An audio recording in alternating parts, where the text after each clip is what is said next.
Baik, bismillah. Assalamualaikum warahmatullahi wabarakatuh. Perkenalkan kami dari kelompok 1 akan mempresentasikan tentang Beer Game. Sebelumnya, izin memperkenalkan diri. Nama saya Zalfa Ramadan, selaku moderator di sini. Kemudian ada beberapa kawan saya. Di sini ada Fikri, bisa say hey Fikri? Hai. Oke, kemudian ada Desi Wulandari, bisa say hey? Hai. Oke, kemudian ada Askia Kamila, bisa say hey di sini? Halo. Halo. Oke, dan ada Mas Zainal Mustafa. Oke, selanjutnya kita menjelaskan dari pengertian beer game itu sendiri. Pengertian beer game. Jadi beer game atau beer distribution game merupakan sebuah permainan simulasi yang dibuat oleh beberapa profesor di Sekolah Manajemen atau MIT pada tahun 1960-an. Permainan yang dimainkan oleh 4 orang ini berfungsi sebagai alat pendemonstrasian yang menggambarkan pengaruh perbedaan strategi rantai pasok terhadap performa manajemen. Permainan ini dapat menunjukkan keputusan pemesanan dan produksi pada rantai pasok dan membiarkan pemainnya memutuskan beberapa produk yang harus dipesan untuk memenuhi demand yang fluktuatif. Nah, di sini beer game sendiri itu dibentuk pada tahun 1960-an. Oke, selanjutnya di sini ada peran-peran dari beer game itu sendiri. Nah, kemudian saya sebagai retailer kebetulan, jadi pada tahap rantai pasok atau supply chain yang berperan dalam memenuhi permintaan dari pelanggan dan menyuplai produk atau layanan kepada pelanggan. Peran utama seorang retailer adalah sebagai perantara antara produsen atau distributor dengan pelanggan akhir. Jadi secara nggak langsung retailer itu menjembatani antara produsen dengan pelanggan akhir. Oke. Selanjutnya, wholesaler bisa dijelaskan oleh teman saya, Fikri. Kepada Fikri, dipersilakan. Baik, terima kasih Kak Zalfa. Nah, teman-teman, kita harus mengetahui dulu tentang apa sih itu wholesaler ya. Dalam bahasa Indonesia, wholesaler itu adalah padanan kata dari kata grosir. Proses penjualan grosir ini itu didefinisikan sebagai proses penjualan barang yang diterima langsung dari produsen. Oke, jadi kayak salah satu komponen penting dalam rantai pasokan atau supply chain yang berperan sebagai perantara antara produsen dan juga retailer. Tugas utama seorang wholesaler itu adalah membeli produk dalam jumlah besar dari produsen ataupun distributor dan menjualnya kembali dalam jumlah lebih kecil kepada retailer. Next, selanjutnya akan dijelaskan oleh Askia. Baik, saya di sini sebagai distributor. Distributor itu adalah perantara dalam rantai pasokan yang berperan penting dalam mendistribusikan produk dari produsen atau pemasok pada berbagai wholesaler, retailer, atau bahkan pelanggan akhir. Nah, selanjutnya akan dijelaskan oleh Desi yang berperan sebagai manufaktur. Baik, terima kasih. Di sini saya berperan sebagai manufaktur. Nah, manufaktur itu sendiri merupakan step yang akan memenuhi permintaan dari distributor. Jadi, manufaktur atau produsen adalah salah satu elemen awal dalam rantai pasokan yang berperan dalam memproduksi barang atau produk akhir. Nah, selanjutnya untuk tampilan UX atau UI dari Beer Game itu sendiri akan kembali dijelaskan oleh Fikri. Baik, terima kasih Kak Des. Nah, mengenai tentang UI atau UX tampilan dari Beer Game, yang perlu kita ketahui adalah di sini simulasinya sebagai seorang retailer. Retailer itu ada text box yang bertuliskan incoming order dan juga outgoing order, start stop persediaannya, dan juga backlog. Next, kita juga harus mengetahui tentang penjelasannya apa yang ada tadi di UI UX dalam permainan beer game. Incoming order itu adalah tempat untuk pemesanan yang masuk berasal dari downstream, stake, atau hilir. Misalnya distributor. Kemudian outgoing order adalah tempat untuk pemesanan keluar yang akan menuju ke upstream stake, misalnya manufaktur. Kemudian incoming delivery adalah tempat untuk pengiriman barang yang masuk berasal dari upstream stake, misalnya manufaktur. Oke, next. Selanjutnya akan dijelaskan oleh gimana Askia?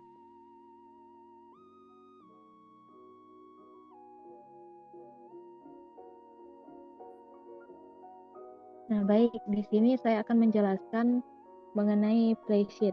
Nah, selain kita melakukan permainan di dalam bergame, kita juga akan mengisi yang namanya playsheet. Nah, di playsheet itu sendiri, yang mana terdiri dari beberapa kolom. Kolom pertama yaitu kolom week atau kolom minggu. Yang kedua yaitu kolom incoming delivery. Yang ketiga yaitu kolom available. Yang keempat, kolom incoming order atau new order. Yang kelima, kolom to ship. Yang keenam, kolom your delivery. Yang ketujuh, kolom backlog. Yang ke-8, kolom inventory. Yang ke-9, kolom outgoing order.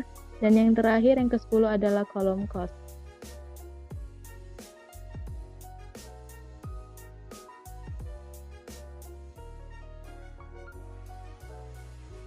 Nah, ini merupakan penjelasan dari kolom tersebut. Yang pertama ada outgoing order. Nah, jadi nilai outgoing order adalah jumlah produk yang dikirim oleh satu tahap dalam rantai pasokan. Nilai ini menjadi incoming delivery untuk tahap berikutnya atau nilai incoming order untuk tahap sebelumnya. Nilai outgoing order tidak boleh melebihi stok yang tersedia. Misalnya retailer menentukan nilai outgoing order, lalu nilai incoming order retailer berasal dari customer atau bot. Nah, nilai outgoing order retailer akan menjadi nilai incoming order wholesaler. Ini adalah cara produk bergerak dalam rantai pasokan.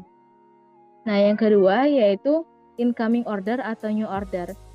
Nah, dalam incoming order ini menentukan nilainya. Nilai tersebut didapat dari pesanan downstream stage.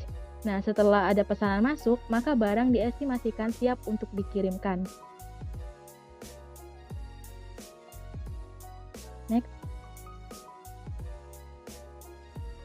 Nah, yang ketiga ada available. Nah, available ini adalah nilai sisa yang tersedia di stok gudang pada minggu ini. Nah, available dapat dihitung dari penjumlahan antara inventory last week ditambah incoming delivery.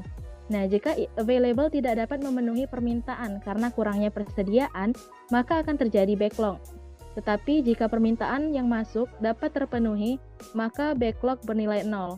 Nah, jika available kurang dari incoming order, maka backlog sama dengan backlog. Sementara jika available lebih dari incoming order, maka sama dengan no backlog. Nah, yang keempat adalah prepare your delivery. Nah, setelah diestimasikan barang yang akan disiap dikirim dan mempertimbangkan ketersediaan stok di gudang atau available, maka barang benar-benar sudah dikirim. Nah, jika to ship lebih dari available, maka delivery sama dengan available. Sementara jika to ship kurang dari available, maka your delivery sama dengan to ship. Next.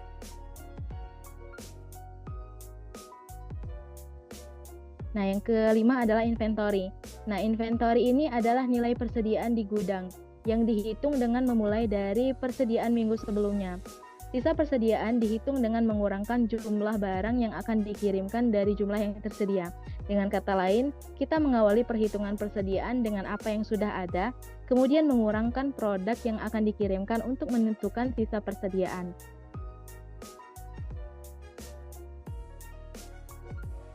Nah, selanjutnya untuk mengenai peraturan Beer Game akan dijelaskan oleh Askia.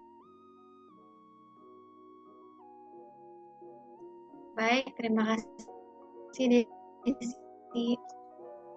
Saya akan menjelaskan peraturan Beer Game. Di sini ada tim, permintaan, pesanan, ketersediaan stok, pengiriman, pengukuran kinerja, perubahan peran, dan yang terakhir debriefing.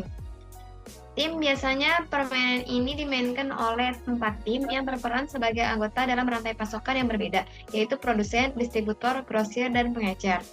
Ada permintaan. Permintaan untuk produk atau biasanya bir berfluktuasi dari satu periode ke periode berikutnya.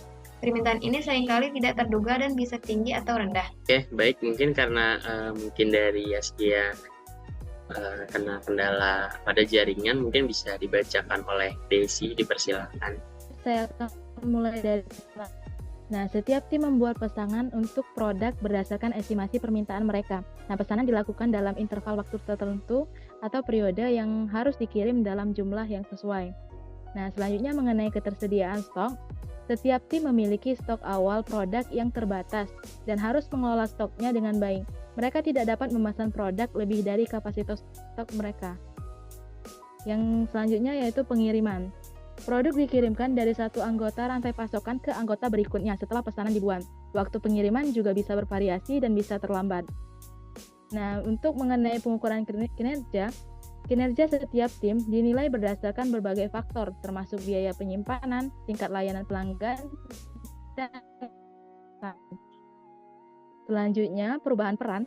Dalam beberapa versi permainan, peran tim dapat berubah dari satu periode ke periode berikutnya, sehingga setiap anggota tim dapat memahami tantangan yang berbeda dalam rantai pasokan. Dan yang terakhir yaitu debriefing. Setelah permainan selesai, biasanya ada sesi debriefing di mana peserta membahas pelajaran yang mereka pelajari dari permainan, termasuk pentingnya komunikasi, koordinasi, dan manajemen stok dalam rantai pasokan. Nah, selanjutnya mengenai simulasi beer game.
Baik, terima kasih Azmi atas permainan beer game tadi.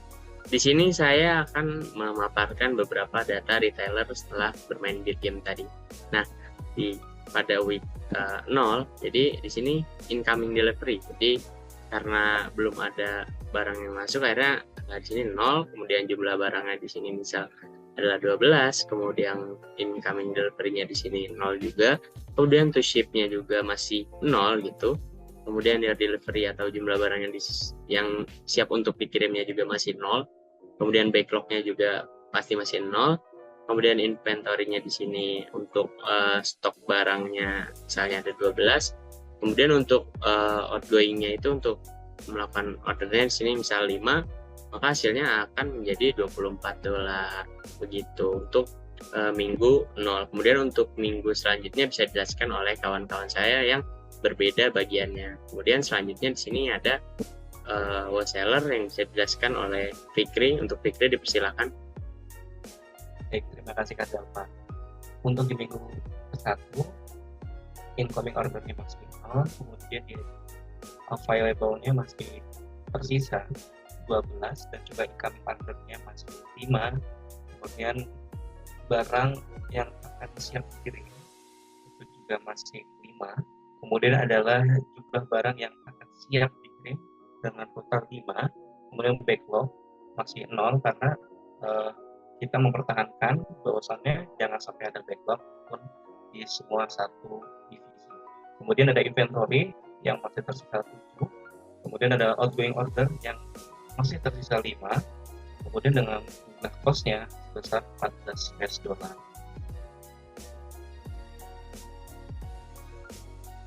Baik, next.